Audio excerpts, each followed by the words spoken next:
حضرت امام حسین رضی اللہ تعالی عنہ جب راستے میں تھے اور حر بن یزید ریاحی مقابلے میں آ گیا اور اس کے ساتھ کوفی بھی تھے، تو اس وقت ان سے مخاطب ہو کر کے کوفیوں سے آپ نے ایک خطبہ ارشاد فرمایا کہ لوگوں، میں تمہیں بتانا چاہتا ہوں کہ میں کیوں یہاں آیا ہوں، میرے آنے کا مقصود کیا ہے۔ سلطنت کے حصول کے لیے حضرت امام حسین نہیں آئے۔ اقبال نے کہا مدعاش سلطنت بودے اگر، خود نہ کر دے با چنی ساما سفر۔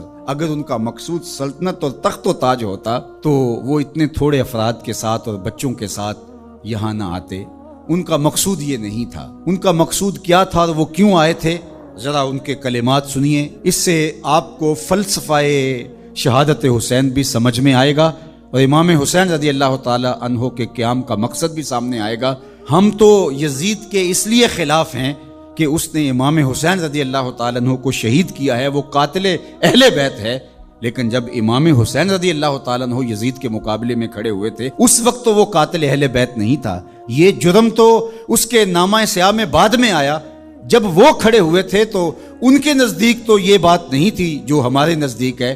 امام حسین رضی اللہ تعالیٰ عنہ ان کے اعیان و انصار کا قتل کرنا بہت بڑا جرم ہے اور اس وجہ سے بھی ہم یزید کے خلاف ہیں، لیکن اس کی دوسری وجہ وہ ہے جس وجہ سے امام حسین یزید کے خلاف تھے، ہم بھی اسی وجہ سے یزید کے خلاف ہیں۔ اب وہ کیا وجہ تھی جو امام حسین رضی اللہ تعالی عنہ نے بیان فرمائی؟ یہ کوئی مبہم وجہ نہیں ہے کہ زمانے تک پہنچی نہیں ہے۔ یہ الگ بات ہے کہ کربلا کو ایک کہانی اور ایک قصہ بنا کر کے جو ہے وہ لوگوں کے اندر مروج کیا گیا اور اس کی معنویت، اس کی حقیقت اور اس کی مقصدیت پر پردے آ گئے۔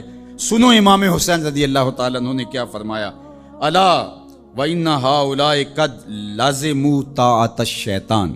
میں اس لیے کھڑا ہوا ہوں، اس لیے میدان عمل میں موجود ہوں، بچوں، بوڑھوں اور جوانوں کے ساتھ، دودھ پیتے شیر خواروں کے ساتھ میں اس لیے میدان عمل میں آیا ہوں کہ یزید اور پوری یزیدیت قد لازموا طاعۃ الشیطان، انہوں نے شیطان کی اطاعت کو قبول کر لیا ہے، وترکوا طاعۃ الرحمن، اور رحمان کی اطاعت کو ترک کر دیا ہے۔ اب جب رحمان کی اطاعت کو ترک کر دیا جائے اور شیطان کی اطاعت کو لازم کر لیا جائے تو حسین پھر بھی نہ کھڑا ہو تو پھر نبی کے لعاب کا اور فاطمہ کے دودھ کا اثر نظر کب آئے گا؟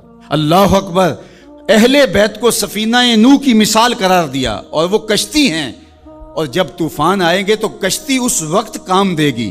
اگر کوئی فوج میں بھرتی ہو اور جب جنگ لگے تو اس وقت وہ چھٹی پہ چلا جائے تو یہ سوائے لطیفے کی اور کیا ہو سکتا ہے؟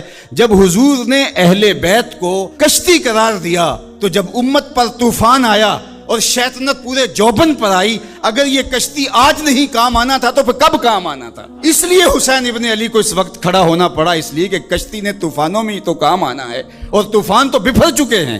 انہوں نے قد لازموا طاعۃ الشیطان، شیطان کی اطاعت کو لازم کر لیا تھا، وترکوا طاعۃ الرحمن، اور رحمان کی اطاعت کو ترک کر دیا تھا، وَأَظْهَرُ الْفَسَادِ، اور فساد پپا ہو گیا تھا، وَأَطَّلُ الْحُدُودِ، حدود شرعی کو معطل کر دیا گیا ہے، وَأَحَلُّوا حرام اللہ وَحَرَّمُوا حَلَالَهُ، اللہ نے جن چیزوں کو حلال کیا ہے اس نے حرام کر دیا اور جس کو اس نے حرام کیا اس نے اس کو حلال کر دیا۔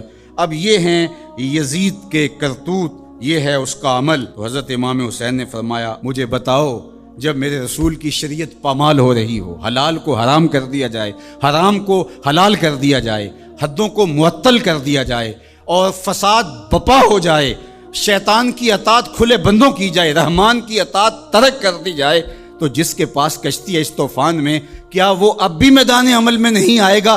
تو کہا حسین ابن علی اس لیے آیا ہے کہ اس وقت حسین ابن علی کا ہی آنا بنتا تھا، اس لیے کہ پیغمبر کی گود میں حسین ابن علی ہی تو کھیلا تھا، اس لیے آج حسین ابن علی میدان عمل میں موجود ہے۔ اللہ اکبر۔ یہ تھا مقصد حضرت امام حسین رضی اللہ تعالیٰ عنہ کا، نہ تخت و تاج کی چاہت تھی، نہ کوئی بغاوت تھی اور نہ جلد بازی کا نتیجہ تھا، بلکہ بہر حق در خاک و خون غلطی داست۔ مقصود حضرت امام حسین رضی اللہ تعالیٰ عنہ کا حق کے لیے خاک و خون میں اپنے آپ کو ملانا تھا، پس بنائے لا الہ گردی داست، اور لا الہ کی بنا کو حضرت امام حسین نے قائم کرنا تھا۔